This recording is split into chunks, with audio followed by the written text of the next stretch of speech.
In 1999, in order to better configure the US Army for the post-Cold War environment, General Shinseki started a program to create a medium-weight infantry brigade.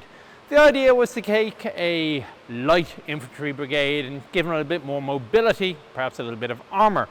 It was not to replace tanks and Bradleys in the heavy role. There was no set requirement per se, other than the fact it would be good if it could be airliftable. So out of 35 different proposals that were put forward in how to equip this brigade, some were tracked, some were wheeled. Come November 2000, General Dynamics and General Motors were both given a contract as a joint venture to build the interim vehicle that was going to be used. It would eventually become known as the Stryker. It is basically a LAV 3 Americanized. Okay, as far as it goes. Now, of course, Stryker is an entire family of vehicles, not just with the infantry carrier version. It's got a reconnaissance vehicle, you got a mortar carrier, you got an engineer vehicle, you have anti-tank missile vehicle, and so on. Well, in order to provide proper fire support, they also decided to create the mobile gun system. Basically, a big feck-off cannon on an armored vehicle. Now, initially for training purposes, while they were still trying to figure out the kinks in this, they started off with Centauros. So they actually borrowed some Centauro vehicles off the Italians and used those for training. When the brigade started being fielded, these still were not ready, and so the anti-tank missile variant got plugged into the assault gun role. But eventually, they succeeded, and they created the M1128 mobile gun system. Now, we're going to go over, of course, the various pieces. Now, the reason I'm able to cover this vehicle is it is now out of US service. So the TUA equivalent, the anti-tank version to my left, I'm not allowed to take inside because it's still a service vehicle. Army rules, what can I say? But everybody loves big guns, so an MGS is as good a place as any to start. And start we shall right here on the front right corner, which is the serial number. MGS 0001 02. Now the 02 is the year of production, so apparently on all Strykers, the last two digits are your year of manufacture. The one before that is the serial number of the series. So this was the first of the MGSs. Now it has been upgraded over time. It has a few new features, like an air conditioner unit has been mounted on the right hand side.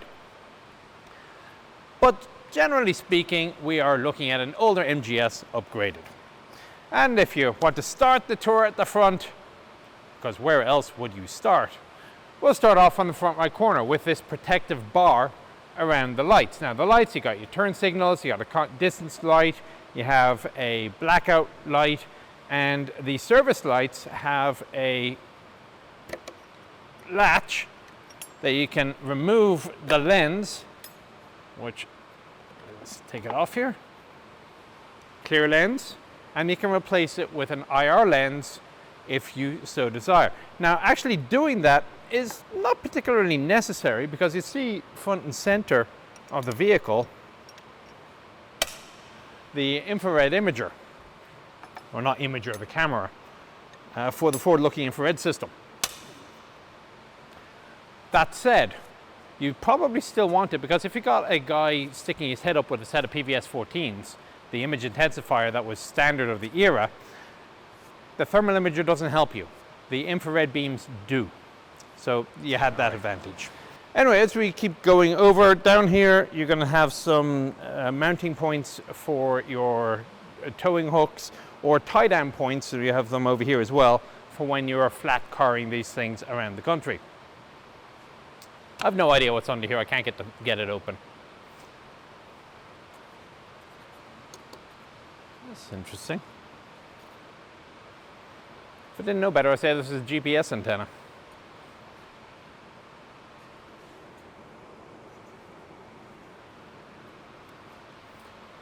For all I know, it is. Wire cutter, again, service indicators, what have you. Wing mirrors found on each side. A good sized wing mirror, like a lot of vehicles I've been reviewing recently. And then you got the driver's hatch, opens up. We're going to come back to the driver's hatch a little bit later. And yeah, front of the vehicle. Let's go around the side. One of my sources of eternal amusement for the M113 is the horn. It sounds like it was rejected from the 1960s VW Beetle factory for not being manly enough. They apparently have not come to the same conclusion on the Stryker, and it sounds like it might actually be able to hear it coming. Oh, let's see a little side marker light here as well for the indicator. More lifting eyes, and then you will also see, of course, that the armor is bolted on and it can be modularly replaced. The wheels have good solid protective rings around the bolts, but the good thing about it is that you can also use it as a good footstep as you're climbing up onto the vehicle. Ventilator fans, side hatch. Let's see if this opens. Probably dogged on the inside.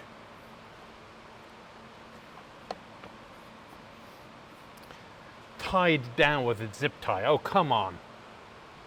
I'm going to guess it's the fuel tank, but we'll see on the inside as well. Tire jack. Let's see if they left that in here. Sadly, they did not.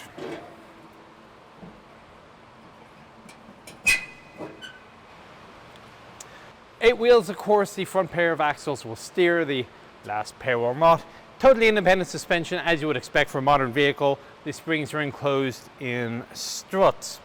Now, I have seen these things get hit by bombs, wheels blown off, and they will still continue to roll, surviving damage that will actually bring a tracked vehicle to a halt.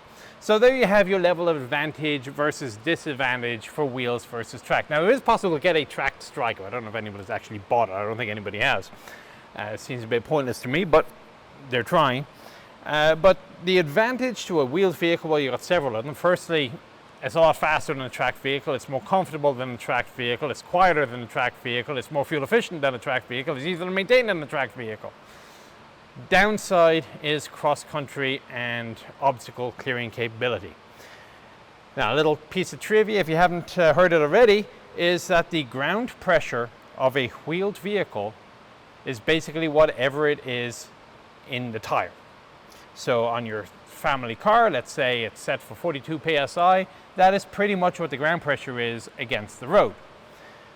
Of course, the wheels here can be deflated through a central inflation system, increases the amount of contact patch area with the ground, thus with the lower air pressure to create that increased contact patch, you have a lower ground pressure on the ground. So this will float over softer terrain than perhaps you might imagine. And this thing will actually go over some pretty bad terrain by the standards of wheeled vehicles. But it is not a tracked vehicle. So you are still going to suffer the limitations. And oh yeah, you can't neutral steer. So wheeled versus tracks has always been a long-running argument. But for an expeditionary brigade that this thing was created for, where you're flying people around, or you're flying vehicles around, you're probably also flying your sustainment around, less heavy track blocks, less fuel, and all the other associated problems make a Stryker a pretty sensible option. Now, that said, I've spoken to obviously quite a few Stryker crews. They've actually generally liked the vehicle. They said it's very comfortable, they love living on it. If you're going to ask me would I fight in one, I would prefer my tank, but on the other hand, I would also prefer one of these to a rifle. So, yeah, there you go. Now, this panel is an excellent little one for modelers. So, you know the way modelers love to put wear and tear on their vehicles. Sometimes a little bit too much. I'm one of those believers in a little goes a long way. Well, you see here where the positions where people are likely to be scuffing their feet as they climb up, the paint has detached. And the reason for this, and you note also it's not rusty, it's shiny silver. The reason for this is in order to keep the weight down on the vehicle, because you've got to fly it around in the aircraft, they use some fairly exotic materials like titanium, aluminium, non-ferrous types. You stick the magnet on the side. Most of this vehicle, it doesn't stick. The problem is apparently it's very difficult to get paint to stick to titanium. So this really expensive Cork paint is just flaking off, but you can see the finishing work done to the metal on the inside.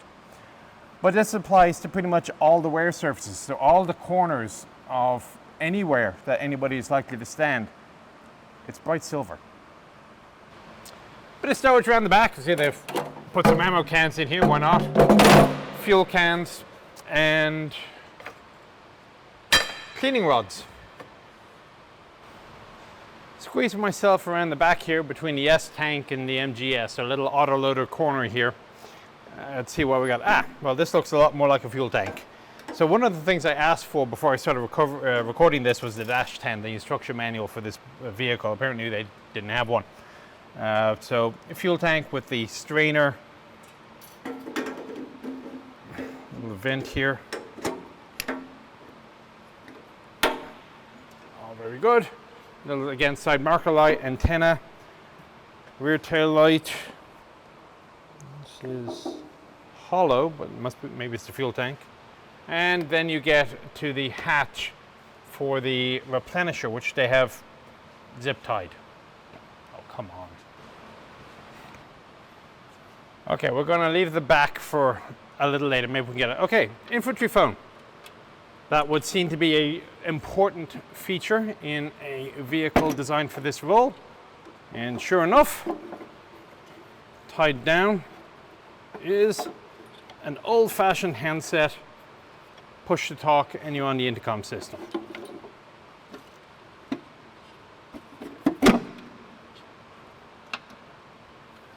Close this up again. Okay, we're good. Another tail light. I note down here a plug for trailers, should you be towing a trailer, and another fuel tank, it looks like. I'll be curious if this is like an M1 where they're both filler ports meet into one tank, or if these are actually two entirely non-connected tanks. Somebody with more knowledge on Strykers than I would have to give you that answer. Another radio antenna and another lifting eye. And the right side of the hull, the only interesting items I have here, we have a tow pintle and tow rope under here. Well, would be under here, except it's empty. And as mentioned, the condenser assembly for the aircon. Now, the vehicles did not originally come with air conditioning. This was a post-facto modification. In fact, most US Army vehicles around the year 2000 did not have air conditioning, because if the computers didn't need it, the people certainly didn't need it. That was the thinking. Yet remarkably, air conditioners started sprouting as retrofits on all sorts of vehicles in Iraq. Those red dot air conditioners would show up in Humvees, on gun trucks, you name it, they had them. Exhaust port here for what I assume is the NBC system, because the engine exhaust is up on top. And then I'm looking up at the external pintle for the TC. So you see now the coax is on the far side, so you're not going to see an ejection port for that. And that basically brings you around the exterior of the hull.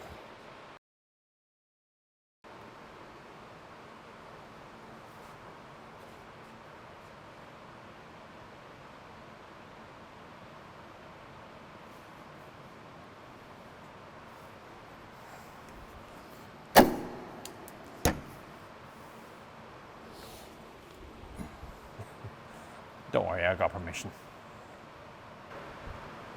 All right, so back end of the vehicle.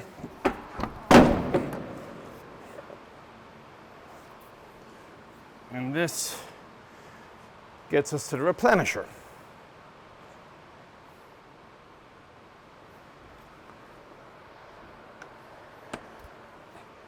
Well, that one opened much easier. Well, first things first, I would like to apologize for the grammatical error in the previous sentence. It's been bugging me since I cut the previous sequence. Anyway, so the replenisher. This is a 10-round revolver, which, as the name implies, replenishes the 8-round revolver further forward, which is the actual autoloader system itself. And it's a simple inline. You push the button and the round gets shoved forward. So rounds go in here, and at the front end, you're going to see the open rack for the autoloader revolver. So the rounds that get pushed forward, the ramming mechanism is on this side. I wonder what this might be, to ram the rounds into the autoloader. Now, the other thing I'm noticing here over the left-hand side is they put in a J-box for an intercom system. And although there are no official seats back here, there is enough room, and of course you got the family hatch up top, There is enough room to put 1 or 2 troops in the back if you have to. Not quite sure what the official answer was, but obviously somebody thought about it, because otherwise why would they put the J-box in? Right, after that, let's close it up and move on.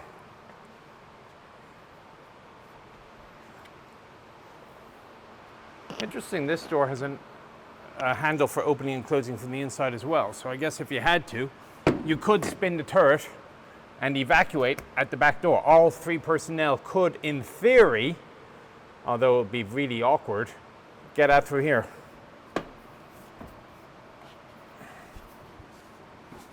Oh, come on.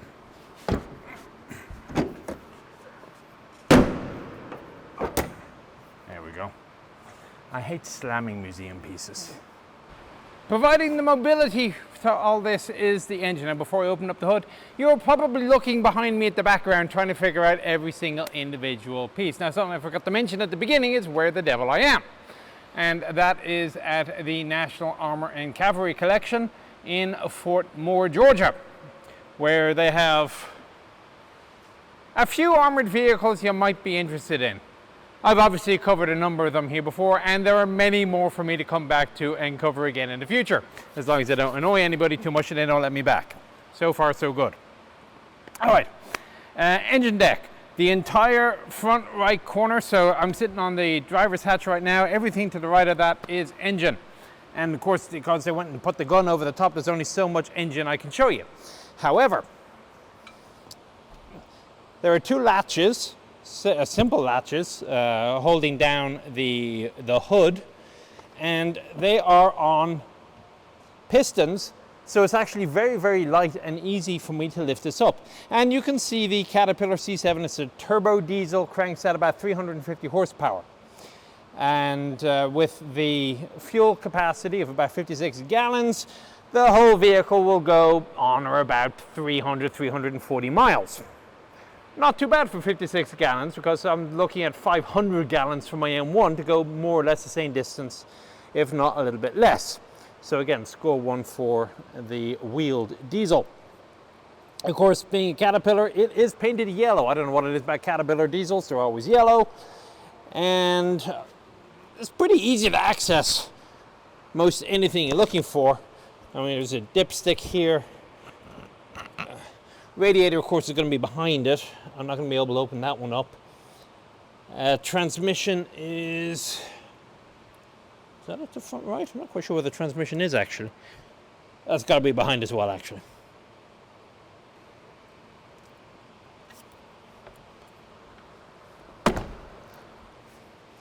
Now, forward of it are a few more access ports. So I see one here, which apparently is closed, but like the one at the front. Might be one of those ones you can only open if you open up something else first. And we have another one here, big handle, and lift up. And that is the access to the air filter. Seals here with a rubber seal, with a dead wasp. I'm not quite sure what that's the dipstick for. I suspect coolant fluid will come in here.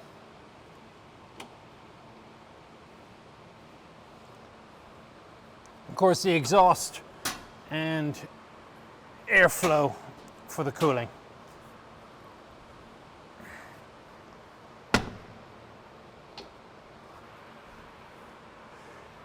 Now, I didn't have time to do a heck of a lot of research before I came out here. This is sort of a target of opportunity.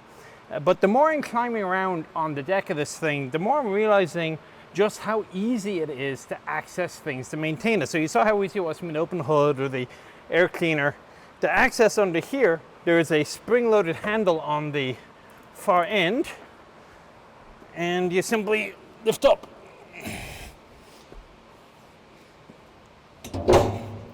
Here, maybe not so simply.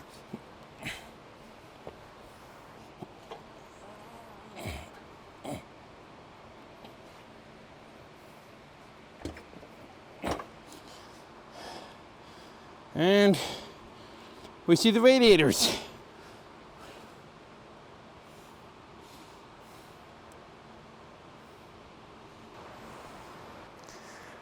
Other things up here, got storage for the Pioneer tools. Of course, I'm resting on the M68-105 cannon. You'll see the muzzle reference sensor, not quite at the very end, because oftentimes you could fit a muzzle brake on the end of this. Now, there is this misconception that you couldn't fire the cannon over the side because the recoil would knock the vehicle up. They tested it, and they're not that silly. That's it. If you're on a reverse slope shooting over to the side, you might be pushing it. Smoke grenade launchers, 8 tubes per side, and then you get to the fun bit, the actual turret itself. Okay, so now the fun bit, the turret. Now, if you're wondering what the origin of this turret is, you got to go back a few years. Go to Google, if you haven't seen it, open up Teledyne AGS. Not Cyberdyne, that was a different company entirely. Teledyne AGS, the armored gun system. And you're going to see a tracked vehicle with basically this turret on it. A few minor differences here or there. Now, one of the issues that they had, and the reason that the MGS took so long to enter service, was the requirement that this vehicle fit into a C-130. You can argue if that was a good requirement or not, but that was a requirement. And in order to make it fit, they had to make a few modifications to the turret, and just how successful they were, well, that can be argued. But no matter. So what you're looking at is the M68 105mm with a coaxial M240 Charlie 7.62mm belt fed. Helpfully labeled coax MG access. Let's see what happens if I try lifting it up. Oh, no, hang on, I gotta pull this out of the way first, I think. Yep, there we go. And sure enough, the coax is here. Spent shell casings come out the left-hand side. There's a solenoid here for the trigger, and ammunition is fed. Well, that's interesting. Where's the ammo belt? Aha! Ammunition is fed from straight down below. Looks like comes up the right-hand side, feeds to the left. And I will wager when we get into the vehicle and we look to the right here, we're going to see a chute with the ammo belt and an ammo can down at the bottom. This doesn't look like it opens, so let's put this here before I lose it. The other thing I'll see up here is the CITV. Now you'll notice that the CITV has a hatch. So this will actually lower down, and again, we're talking about height restrictions here for the aircraft. Similarly, the crosswind sensor will lower down. And then if you're not using it, if you want to keep it safe, or alternatively, simply if you're in artillery barrages and you want to keep it safe, lower the ITV, close the hatch, and you're safe. Now, there are other vehicles that have this kind of pop-up CITV. The M8 had something of a similar nature. Of course, it does take up space inside the vehicle because you got to have room to come down. More mechanisms for the lifting. It's more complicated, but if you have to do it that way, then at least it gets the job done, and you can fit the thing into the aircraft. The autoloader mechanism should be under here.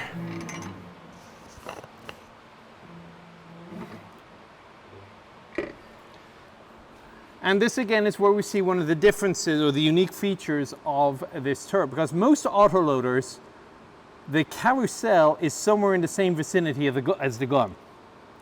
Not really. The carousel for this is actually forward of the gun and down. So what has to happen is the ammunition comes up a ramp, basically gets fed up to the back and then rammed forward, and then of course it gets ejected at the flap at the back here. Now, one of the concerns folks have about autoloaders is, what if you got the wrong round in the tube? Well, it's not really a concern because it's a lot faster just to pull the trigger than to try to unload the round, and that's what we do with the tank. But if you really, really have to, yes, the American autoloader will extract the round, restore it back into the autoloader, and you can replace it with a different round. Now, bearing in mind, you only get 18 rounds in the vehicle, there's an argument for saving them if you don't have to shoot them, if you happen to have the wrong round in the tube for whatever target comes up. Left side of the turret, a GWAT modification, the situational awareness camera. I'll come back to that. To access the gun itself, there's a couple of bolts that have to be undone. And then we can probably get up. It might be easier if I'm standing.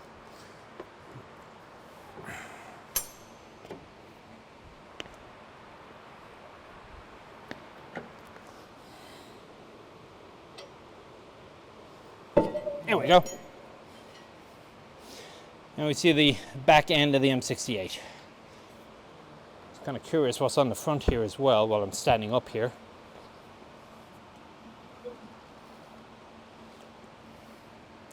Manifold gun pod. Your guess is as good as mine.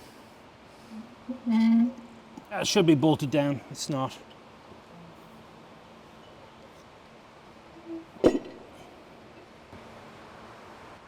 So as I'm continuing on my voyage of discovery here, again, I'm doing this kind of off the cuff. I'm looking at the rail, which shows the path of the mechanism as it brings the round up with at a sort of a downward angle, comes up all the way back to clear the breech, comes down, it is now horizontal, and slides absolutely forward to insert the round into the M68. The M68, of course, is mounted upside down. It is a vertically sliding breech, except not the way you would ordinarily expect.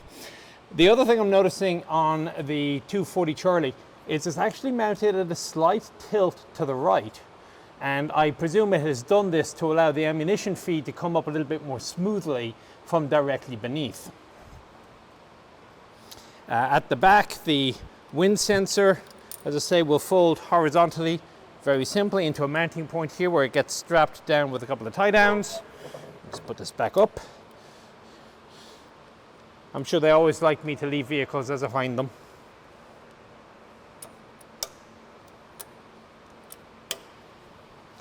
And on the right hand side, it looks like with these quick detach pins, you might be able to open up the housing. Ah! The ITV is now facing forward. Okay, cool. There we go.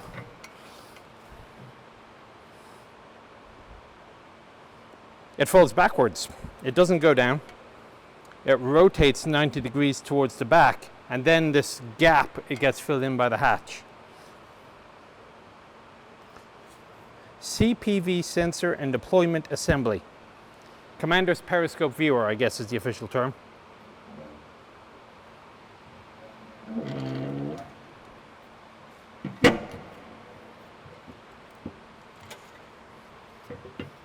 Oops. They really did think about a lot of things on this vehicle, has to be said. Extra ammunition stowage, of course, scattered around.